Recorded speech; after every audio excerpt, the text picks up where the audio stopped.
kind of on the edge of things, man, you know? Well, and God damn, dude. You know, what would Harry Brown have said? Harry Brown would have said, it's going to be okay. Harry Brown, it was one of his finest hours after 9/11 because he was very forthright. He was not, he was never kowtowing.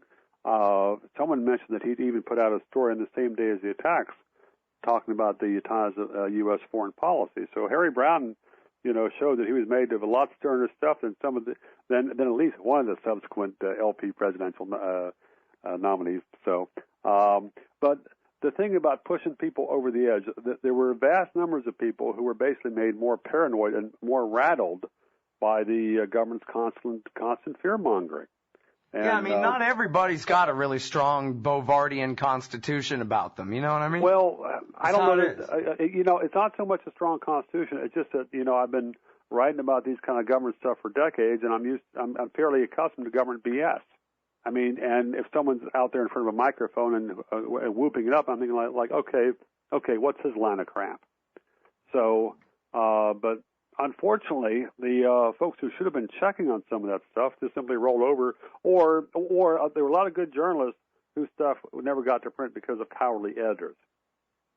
Yeah. Well, and the other thing too, as long as I'm pissed off about it, is, the 2,900 something, or maybe it was high 2,800 something people died on September 11th. That's a lot of friends and families whose dearest loved ones and best friends were exploited to kill 1 million Iraqis, and worse, all over not worse, and more, all around the world. I mean, you imagine that's your own family getting exploited like that, Jim? Did you have friends there? Did you know anybody that was personally affected by that? I knew someone who was on I knew socially a little bit, someone who was on the plane that crashed in the Pentagon. And there were folks I knew who worked right next to the, World Trade Center towers. But this is what politicians do. It's the same with, it was the same with the Pat Tillman, who was killed by American forces in Afghanistan. And then there was this massive effort to kind of paint him as a war hero and as a victim of the Taliban. And the government knew that was lying from the get-go. So this is what politicians do, and it's naive to expect politicians as a class to become clean or honest or decent, because so many things that have happened after 9/11, they were just they were the kind of things that decent people would not do. But this is why we have politicians. Yeah. Well, and you're really right, I think, in the book to compare it to like an abusive relationship. You wonder why a woman would put up with some guy beating the hell out of her all the time and telling her how worthless she is all the time and whatever. She's got feet. She can go, but she stays for some reason. And it's because he's already completely screwed her mind over so bad that she's helpless, basically. She can't take care of herself. She can't choose to leave because that option's already been taken away from her. And that's where we are, right? We just sit back and more Joe Lieberman for everybody. Well, until we're all dead, I guess. Yeah, I mean, there are some Americans that would fit in that category. I think, or I hope that most would not. I think some of, as time has gone on, some have caught on to more of the government frauds. As far as how many and what the percentage is, I don't know. And it's also a question of how easy it will be for the government to pull some other, hobgoblin out of a hat and then frighten masses back into submission then. Yeah.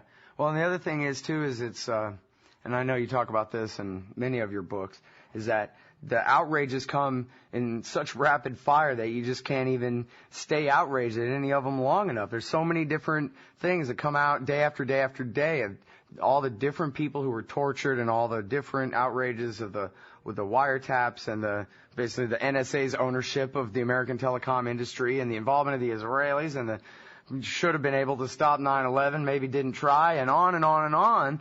That, like, what are you going to do? You might as well just smoke a joint and forget about it. Well, it's unhealthy to stay very angry all the time. It'd be difficult to find a better recipe for misery. And yet, it's just shocking to see, for instance, what the federal courts have done with this doctrine of state secrets that have basically allowed the government to hide all the details of its torture scandal. And you have even the so-called libertarian-leaning judges like Alex Kaczynski supporting that. They're in the Ninth Circuit out there in California. So it's it's stunning to see how badly the system has done so far as any kind of, as far as fundamental correction of the errors after 9/11. Yeah, well, we may just have one more chance at a Ron Paul presidency. I don't really know. I can't really believe that Republican Party voters will get their act together. The American people will register in time in their states and make it happen. But I got a reasonable expectation that he's going to make his offer of peace and liberty on a silver platter one more time, and at least it'll be a fun little chapter in the final suicide of America that they turned this guy down twice when he had the answer to 9 out of 10 of their everythings, but whatever. Well, it might not be a suicide of America. Things might work out better than you expect or I expect. Well, that's true, too. And you know what, Jim? I'm glad you said that because I like to end on a positive note. And since I brought up Ron anyway, first time I ever interviewed Ron was at the, I think that was the first time it certainly was the first time I met you in person as well, in Atlanta, Georgia at the LP convention. I now remember running up to you and going, Jim Bovard, and shaking your hand for the first time, now that I think about it. Yep, anyway. Yep, and that was 5 minutes before your big score. Oh, please.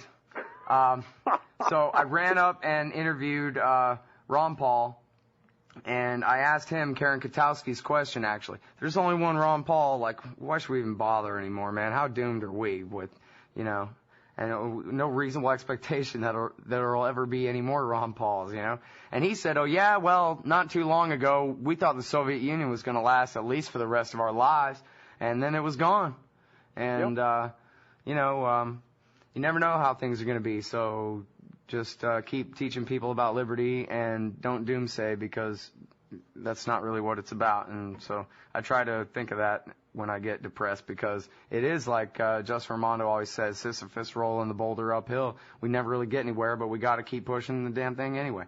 Well, and the thing is, it's cheaper than therapy. Yeah. Well, boy, I'm telling you what, I can't write like you, man, so this microphone, without this, I'd already hurled myself off of something tall, I'm sure. Hey, but it was great to see your piece in the Christian Science Monitor last week. It's great to see you breaking into a national paper like that.